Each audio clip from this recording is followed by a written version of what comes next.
नमस्कार, आप जुड़ चुके हैं बटनेर पोस्ट के साथ। मैं हूं गोपाल झा। लंबे अरसे बाद कांग्रेस को अपना एक जिले में मुखिया मिल गया, सुरेंद्र दादरी के रूप में। सुरेंद्र दादरी कांग्रेस के बहुत पुराने नेता हैं, कुशल संगठक माने जाते हैं।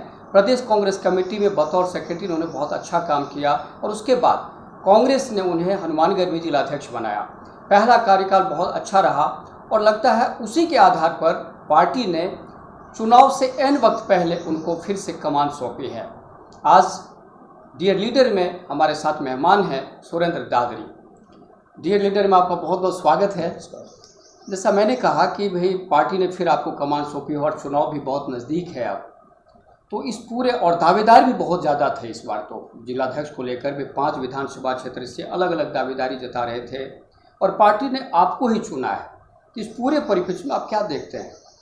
जहाँ तक दावेदारी की बात करें, जब पार्टी में हम परिवार के रूप में काम करते हैं तो दावेदार कोई नहीं होता। ये दावेदारी मीडिया वाले ही बनाते हैं। प्रदेश कांग्रेस कमेटी और राष्ट्रीय नेतृत्व अपने हिसाब से सारी चीज़ों को देखता है, क्योंकि हम पार्टी में जब काम करते हैं। नहीं, दावेदारी का मतलब ये नहीं कि दावेदार तो होते हैं कि साहब मेरे को बनना है, वो बनना है, ऐसा कुछ नहीं होता। कई नाम पैनल में पैनल का भी सिस्टम पैनल वो पार्टी नेतृत्व खुद अपने हिसाब से कार्यकर्ताओं से और नेताओं से फीडबैक लेके अपने हिसाब से नाम छांटती है या पैनल बनाती है। क्योंकि पार्टी के अंदर राष्ट्रीय नेतृत्व और प्रदेश नेतृत्व किस आदमी की कहाँ उपयोगिता है उस हिसाब से उसका उपयोग करता है। तो ये दावेदार वाली जो बात कहते हैं मैं आप सहमत नहीं हूँ इस बात से। चलिए, टीम कब तक बनाते हैं ये टीम का जहाँ तक बात है, अभी मैं बनाऊँ बीच में ये अपने हनुमानगढ़ की एक विशेष परिस्थितियाँ रही कि नाली में पानी बहुत ज़्यादा आ गया और बाढ़ की जो है वो संभावित बाढ़ का खतरा हो गया था। तो उस बाढ़ के खतरे के अंदर, संभावित बाढ़ के खतरे को देखते हुए सारे हमारे कांग्रेस की टीम जो है, चाहे ब्लॉक कांग्रेस कमेटियों को हमने रात कमेटियों में बदला, जिला कांग्रेस कमेटी मुख्यालय पे हमने कंट्रोल रूम की स्थापना की और विभिन्न जगह जहाँ जहाँ ये स्थिति थी हनुमानगढ़ जिले में, वहाँ पे चाहे पंचायत प्रतिनिधि हो, चाहे कांग्रेस का वर्कर हो, चाहे पार्टी का पार्षद हो, चाहे सभापति हो, सबने अपनी अपनी क्षमता के अनुसार काम किया। तो हम उस काम में लग गए थे और उसके बाद में मेरा पद ग्रहण कार्यक्रम आ गया। तो प्रदेश कांग्रेस कमेटी के निर्देशानुसार जल्द ही हम टीम का गठन करेंगे।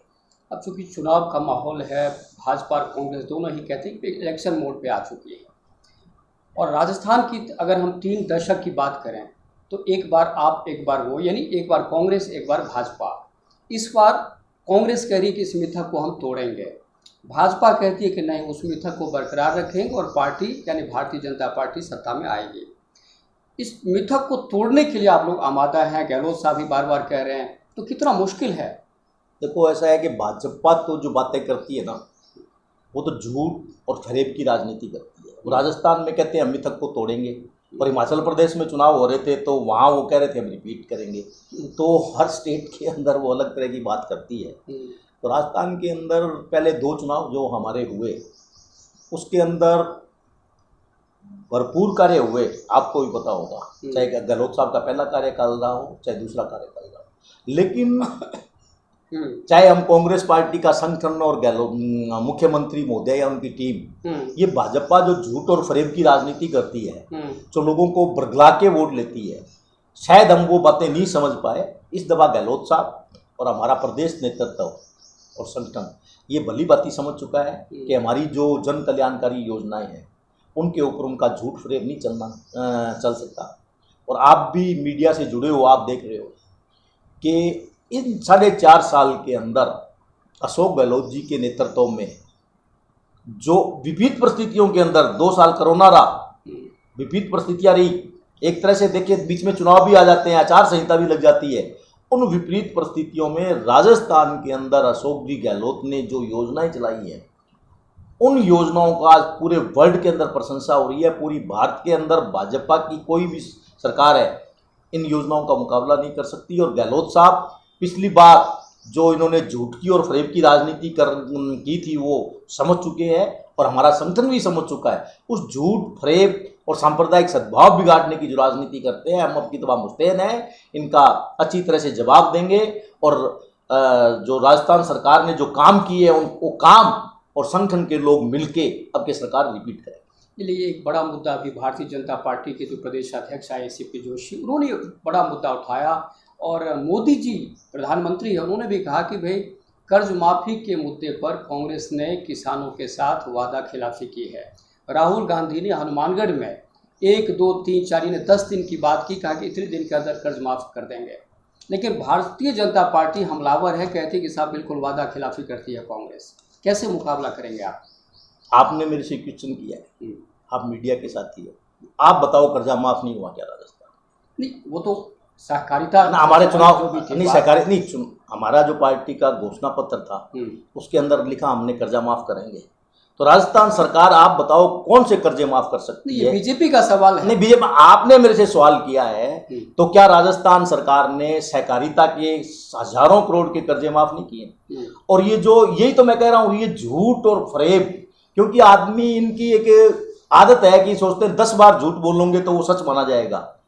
राजस्थान सरकार ने, राहुल गांधी जी ने जो वायदा किया उस वायदे के अनुरूप, और जो कांग्रेस पार्टी का हमारा पिछले चुनाव का राजस्थान विधानसभा चुनाव में जो मैनिफेस्टो था, उस मैनिफेस्टो के आधार पर मेरे को लगता है कितने हजारों करोड़ रुपए के, मेरे को फिगर तो भी एग्जैक्ट ध्यान नहीं है, पूरे राजस्थान में सहकारी बैंकों के कर्जे माफ किए। और मुख्यमंत्री महोदय प्रधानमंत्री नरेंद्र मोदी को बार बार लिख रहे हैं कि हमने सहकारी कर्जे तो माफ कर दिए, नेशनलाइज बैंक के जो कर्जे हैं आप माफ कर सकते हो, किसानों के कर्जे आप माफ करिए।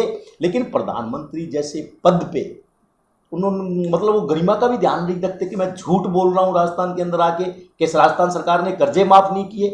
ये रिकॉर्ड की चीज है कि सहकारी बैंक के सारे कर्जे माफ किए हैं। मुख्यमंत्री महोदय आपको बार बार लिख रहे हैं कि आप जो है नेशनलाइज बैंक के कर्जे माफ किए, और किसानों की बात करते हैं। इनको ये किसान हितैषी पार्टी कभी रही नहीं। ये तो जब ये किसानों का आंदोलन हुआ था उस बिल के खिलाफ, उनमें सैकड़ों लोग मर गए थे, लेकिन प्रधानमंत्री नरेंद्र मोदी के मुंह से उनके प्रति हमदर्दी का एक शब्द नहीं निकला, और उन्होंने तो उनको किसानों को आतंकवादी तक बताया था। ये हमारे प्रधानमंत्री पद की। चलिए, ये किसानों की बात चलिए मान लेते हैं आपकी बात, लेकिन पेपर लीक का जो मामला है, युवाओं के साथ जिस तरह से भेदभाव हो रहा है, युवा जिस तरह से लग रहा है कि बिल्कुल उसके सामने समस्या ही समस्या है, पेपर लीक बार बार हो रहे हैं, तो आपको नहीं लगता कि सरकार की जो साख है उसे बार बार बट्टा लग रहा है? पेपर लीक के मामले में देखो, पूरे भारत के अंदर आप उनकी भाजपा की सरकार चाहे मध्य प्रदेश में है चाहे यूपी के अंदर, ये एक सामाजिक बुराई है। उसमें हमें समाज के लोगों को भी इसके अंदर जागरूक होना पड़ेगा। पेपर लीक अगर राजस्थान में हुआ तो राजस्थान के अंदर अशोक गहलोत की सरकार ने पेपर लीक करने वाले लोग आज चाहे कितना ही बड़ा आदमी हो, चाहे RPSC का मेंबर हो, वो अंदर हैं। आज भाजपा के लोग अगर ये बात करते हैं, आपके माध्यम से मैं जनता से भी ये, या वो मतदाताओं से, कांग्रेस के लोगों से भी ये बोलना चाहूँगा, भाजपा के लोगों से भी ये सवाल करूँगा कि और आपकी स्टेटों में जहां आपकी सरकार है वहां भी पेपर लीक हुए हैं, आपने कितने लोगों को पकड़ा है ये बताओ?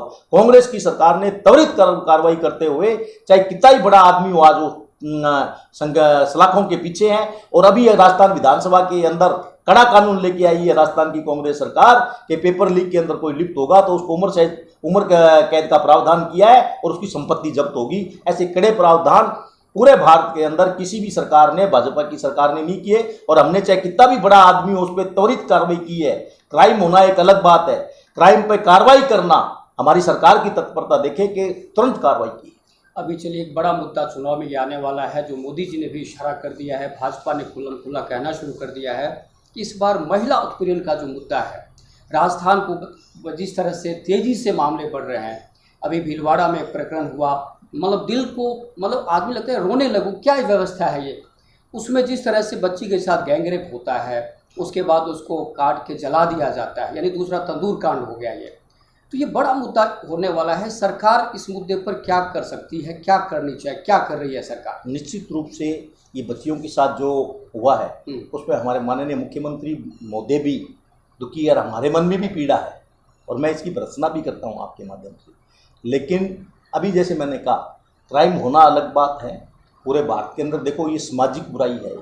जब तक हम समाज के राम राज्य के अंदर भी क्राइम होते थे, क्राइम होंगे, लेकिन क्राइम को रोकने में कोई सरकार कितनी तत्परता दिखाती है या क्राइम करने वाले को कितनी तत्परता से पकड़ती है, इसको आपको मतलब कंपेयर करना पड़ेगा दूसरी स्टेट के। राजस्थान के अंदर चाहे जोधपुर के अंदर आप जो तारवे कांड हुआ, वो विश्व हिंदू परिषद के लोग थे, उनको तुरंत कार्रवाई करते हुए हमारी पुलिस ने अरेस्ट किया। इसी तरह से भीलवाड़ा के अंदर हुआ और तुरंत पुलिस ने कार्रवाई करते हुए उनको गिरफ्तार किया और उनके खिलाफ सख्त से सख्त कार्रवाई जल्द होगी। तो हमारी सरकार कोई भी क्राइम हो, आज राजस्थान भारत के अंदर चाहे पहला स्टेट होगा कि मुख्यमंत्री महोदय ने एफआईआर कंपलसरी की है कि थाने में जो आएगा उसकी एफआईआर होगी। इन्वेस्टिगेशन होने के बाद में कितने आरोप सच होते हैं, कितने एफआईआर से होने से कोई क्राइम नहीं। हमारे राजस्थान के अंदर एफआईआर कंपलसरी कर दी, इसलिए आपको क्राइम ज़्यादा लग रहे होंगे, लेकिन उस एफआईआर के बाद में हम जानते हैं कि ये समाज के अंदर जो लोग रहते हैं उनमें झूठी एफआईआर भी करा देते हैं, सही भी होती है, लेकिन एफआईआर होने के बाद में उनमें आरोप सिद्धि कितने लोगों की होती है उसको भी हमें कंपेयर करना पड़ेगा। अभी मोदी जी राजस्थान बार बार आ रहे हैं, उन्होंने एक बहुत बड़ा इशू लेकर आए हैं। वो कह रहे हैं कि भाई कर्नाटक के चुनाव में जिस तरह भ्रष्टाचार मुद्दा था, उनका साफ इशारा है कि राजस्थान उससे कहीं गुना आगे है। उन्होंने कहा भी था कि 80% की लगभग बात कही थी। और इस बीच में आपकी मेयर, जयपुर की जो मेयर हैं, उनके पतिदेव रिश्वत लेते हुए रंगे हाथों पकड़े जाते हैं। यही तो कांग्रेस और भ्रष्टाचार की जो बात बार बार मोदी जी कह रहे हैं या विपक्ष कह रहा है, तो आप क्या कहते हैं इस मुद्दे पर? देखो, भ्रष्टाचार भी एक सामाजिक बुराई है। ये तो सबूत है, सामाजिक रंगे हाथों पकड़ा गया है बंदा। सामाजिक बुराई है, ये भी है। कौन सी स्टेट में भ्रष्टाचार नहीं है? लेकिन राजस्थान सरकार ने जो भी भ्रष्टाचारी है, चाहे कितना ही बड़ा हो, आज तक पूरे भारत के अंदर किसी को कलेक्टर को पकड़ा हो, एसपी को पकड़ा हो, आरपीएससी के मेंबर को पकड़ा हो, मेयर को पकड़ा हो, कांग्रेस की सरकार कभी भेदभाव नहीं करती, चाहे कांग्रेस का मेयर हो चाहे वो अपना अधिकारी हो। आज यूपी के अंदर इतना भ्रष्टाचार हो रहा है और वहां पे किसी भ्रष्टाचारी को पकड़ा जाता है तो उसके खिलाफ चालान पेश करने के लिए सीएम से परमिशन लेनी पड़ती है। हमारे यहाँ सीएम से परमिशन लेने की जरूरत नहीं है किसी को पकड़ने के लिए। तो हमने भ्रष्टाचार के अंदर चाहे कोई कितना बड़ा आदमी हो, जीरो टॉलरेंस नीति के तहत बड़े से बड़े से आदमी को पकड़ के संकीचों के सलाखों के पीछे किया है। भारत के अंदर बीजेपी के राज्य का, बीजेपी स्टेट में कहीं भी ये बता दे कि हमने भ्रष्टाचार वहां भी हो रहे हैं, भ्रष्टाचार राजस्थान में भी हो रहे होंगे, सामाजिक बुराई है, लेकिन राजस्थान के अंदर बड़े से बड़ा भ्रष्टाचारी को पकड़ रहे हैं इसलिए भ्रष्टाचार दिख रहा है, और स्टेट के अंदर ये भ्रष्टाचार को छुपा रहे हैं इसलिए भ्रष्टाचार नहीं दिख रहा। चलिए, अब एक बड़ा आरोप और भी है कांग्रेस के ऊपर, आपकी सरकार के ऊपर, कि चुनाव जीतने के लिए इस तरह रेवड़ियाँ बांट रहे हैं, लगता है जैसे सबको सब कुछ दे दो और वोट आ जाएगा। करें ये सिस्टम के खिलाफ है। ये कब तक रेवड़ियाँ बांट के आप वोट बटोरेंगे? ये जो रेवड़ियाँ शब्द यूज कर रहे हैं, ये भाजपा सरकार और भाजपा संगठन हमारे गरीब जो लोग हैं उनकी मतलब एक तरह से उनका अपमान कर रहे हैं रेवड़ियाँ शब्द यूज करके। आप एक तरफ तो चाहे नीरव मोदी हो, अडानी हो, अंबानी हो, उनके लाखों हजारों करोड़ रुपए के कर्जे माफ कर रहे हो, और कोई भी सरकार क्यों चुनी जाती है? लोकतंत्र के अंदर जन कल्याणकारी सरकार शब्द यूज करते हैं कि जन कल्याणकारी सरकार, तो वो सरकार इसीलिए चुनी जाती है कि हम जो गरीब आदमी हैं, जो वीकर सेक्शन है, जो समाज में जो खुद अपना जीवन यापन नहीं कर सकता, उनका जीवन यापन की व्यवस्था करेंगे, उनको समाज के अंदर आगे लेके जाएंगे, गरीबी की रेखा से ऊपर उठाएंगे। तो ये जब लाखों हजारों करोड़ रुपए उनके कर्जा माफ कर रहे हैं, वो इनको रेवड़ी नहीं दिख रही, और जो वो एक गरीब आदमी को सरकार जन कल्याणकारी योजनाओं के तहत जो उनका भरण पोषण मान लो आप, या जो उनकी मदद कर रही है, वो बीजेपी सरकार या बीजेपी का संगठन सरेआम उन लोगों का अपमान कर रहा है। चलिए, कुछ लोकल लेवल की बात कर लें। सबसे पहली बात कि बहुत सारे लोग जानना चाहते हैं, क्योंकि दादरी जी को तो सभी जानते हैं, लेकिन लोग ये भी जानना चाहते हैं कि दादरी जी राजनीति में कैसे आए, क्योंकि इनका जो परिवार है वो बिजनेस से जुड़ा है, वैश्य परिवार में बिल्कुल लगभग व्यापारी लोग हैं। दादरी जी राजनीति में कैसे आ जाते हैं? मैं जब यूनिवर्सिटी में था तो स्टूडेंट लाइफ से वहाँ मैं हमारी पारिवारिक पृष्ठभूमि जो मेरा परिवार था वो कांग्रेस विचारधारा से जुड़ा हुआ था। हालांकि वो एक्टिव पॉलिटिक्स में नहीं थे, लेकिन उनकी विचारधारा कांग्रेस ही थी और वो हमेशा यहाँ कांग्रेस के साथ रहे, एक्टिव पॉलिटिक्स में भाग लेते थे। तो वो मेरे संस्कार से मुझे भी कांग्रेस के संस्कार मिले।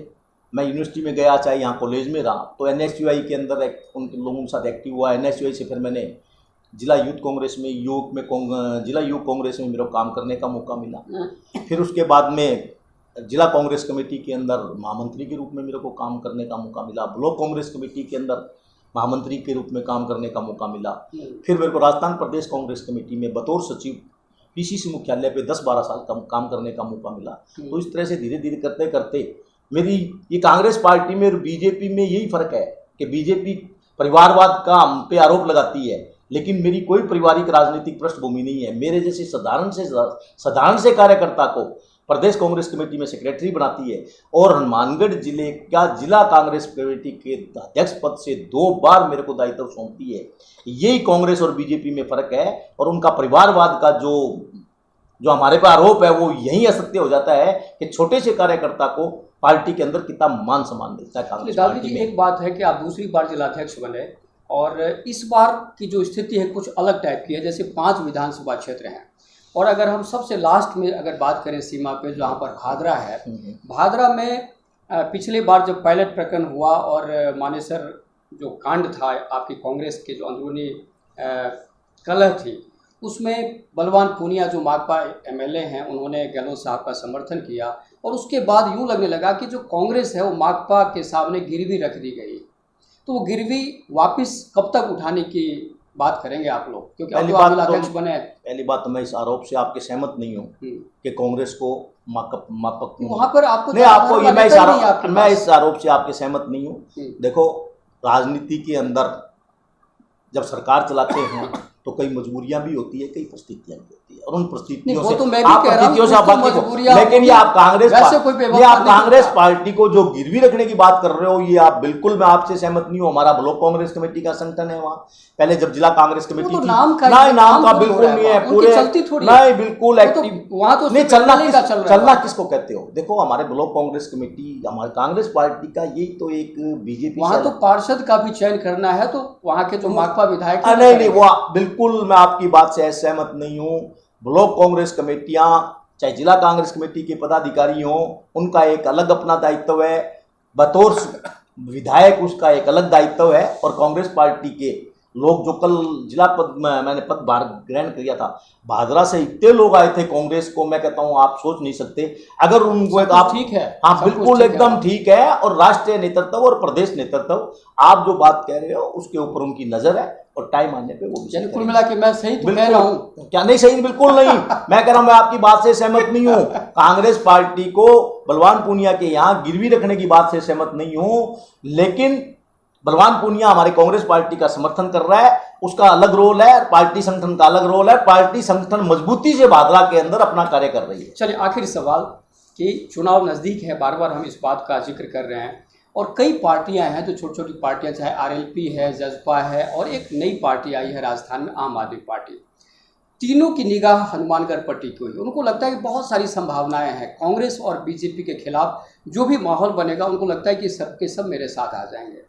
तो कांग्रेस इसको किस तरह देखती है? कुछ चुनौती के रूप में देखती है? अगर चुनौती है तो निपटने के लिए क्या तैयारी है? मैं बिल्कुल चुनौती के रूप में नहीं देखते हम इसको, क्योंकि देखो, चुनाव आता है तो ये बरसाती मेंढक की तरह बहुत सी पार्टियां आती है, हमेशा आती है, पहली दफ़ा नहीं है और इस दफ़ा भी आएगी। हमारी नज़र में भी है, प्रदेश नेतृत्व की भी नज़र में है, और जहाँ जहाँ इनकी सरकारें हैं, चाहे आप जजपा की बात करो, चाहे आप पार्टी की बात करो, तो आज पंजाब के अंदर आप वहाँ के मतदाताओं से पूछो कि उनकी क्या हालत है आप पार्टी की सरकार बनने के बाद में। इसी तरह से आप हरियाणा में पूछो कि भाजपा के साथ जजपा जो सरकार चला रही है उनकी क्या हालत है। तो मतदाता, हनुमानगढ़ जिले का मतदाता बहुत जागरूक है, वो इनके झांसे में आने वाला नहीं है और हम भी जागरूक हैं और हमें कोई चुनौती नहीं है। राजस्थान के अंदर 2023 के अंदर विधानसभा के चुनाव में राजस्थान में कांग्रेस की सरकार बनेगी और 2024 में लोकसभा के चुनाव के अंदर राजस्थान से 25 के 25 लोकसभा सांसद जीत के जाएंगे और केंद्र के अंदर जो हमारा नया अलायंस बना है इंडिया के नाम से, इंडिया के नेतृत्व में, राहुल गांधी जी के नेतृत्व में, खड़गे साहब के नेतृत्व में सरकार बनेगी और भाजपा को हम अब के केंद्र से भी बेदखल करेंगे। चलिए, बहुत बहुत धन्यवाद आपका। ये थे सुरेंद्र दादरी, जो कांग्रेस के दूसरी बार इनके हाथ में कमान आई है और बहुत ही ऊर्जा से लबरेज हैं, उत्साह और काफ़ी उत्साहित हैं और जो बार बार ये कह रहे हैं कि बिल्कुल जो सरकार है न सिर्फ राजस्थान में बल्कि केंद्र में भी सरकार की वापसी होगी। अगले वीडियो में किसी और सक्सेस का मैं डियर लीडर में रूबरू होंगे। तब तक दीजिए इजाज़त। नमस्कार।